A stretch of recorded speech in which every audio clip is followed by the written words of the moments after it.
In 1798 France had defeated all the armies of Europe, and her troops were marched into camps outside the Channel ports, where they formed part of an invasion force, threatening to attack Britain. The main problem for the French was their inability to concentrate their forces to protect any invasion force, so the situation became a stalemate.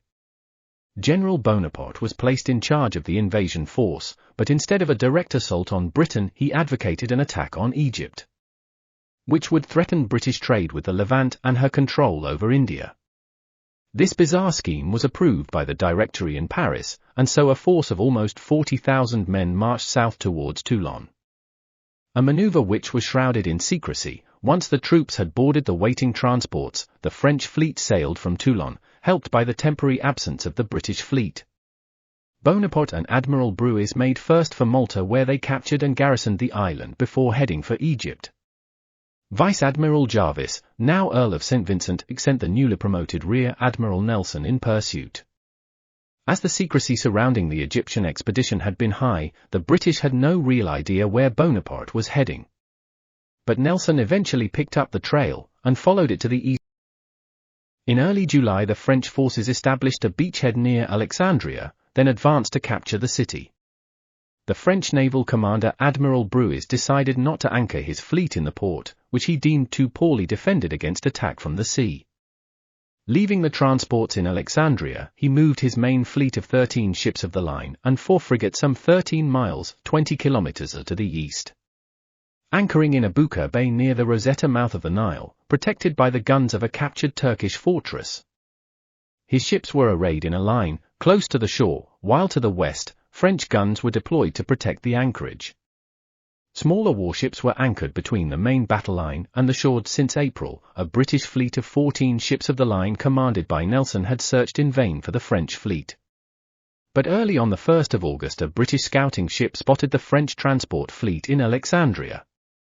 Hours later, another frigate sighted the main French fleet in Abuka Bay. Although Brueys had weeks to prepare for battle, his fleet was taken by surprise, and over 3,000 French sailors were on the shore, collecting water. Brueys' huge flagship L'Orient, 120 guns, was anchored in the center of the French line when the British fleet appeared at around 4 p.m.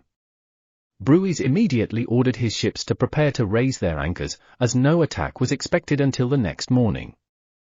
The ships remained where they were. Nelson was no ordinary commander, and he had no intention of waiting. His plan was to concentrate his fleet against the front of the French line, then to work his way down its length, overpowering each anchored ship in turn. Around 6:30 p.m., the British rounded the shoal waters protecting the western edge of the bay and closed with the enemy. HMS Culloden, 74 guns, ran aground, but the remainder continued on, the lead ships actually passing through the first few French ships, firing to both sides as they ran through the enemy line. Captain Foley, in the leading ship HMS Goliath, 74 guns, passed the bow of the Gaillard, followed by 4 more third-rates. Working their way along the shallow water between the French line and the shore, they teamed up with Nelson's rearward ships, which had engaged the French from the seaward side. As dusk descended, the French crews fought with incredible bravery and skill, but the odds were against them.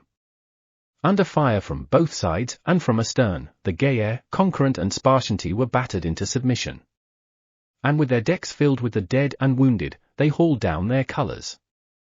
HMS Bellerophon took on the L'Orient, but the French flagship pummeled the British third-rate, dismasting her, and leaving her a drifting hulk.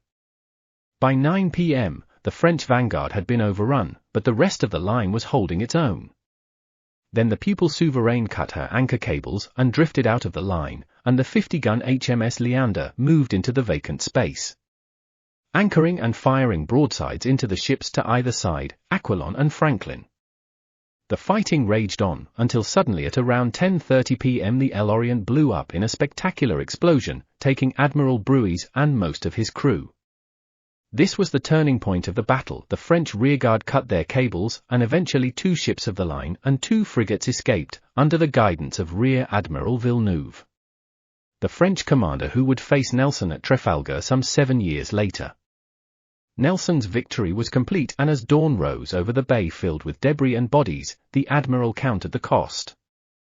He had decimated the French fleet, capturing 9 ships of the line for a mere 218 British dead. He had captured a fleet in a dangerous and, some might say, a reckless night action, fought at point-blank range.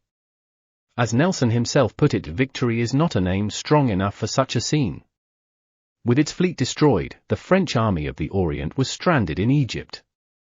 Without setting foot ashore, Nelson had decided the fate of Bonaparte's Egyptian campaign and protected Britain's links with her trading empire.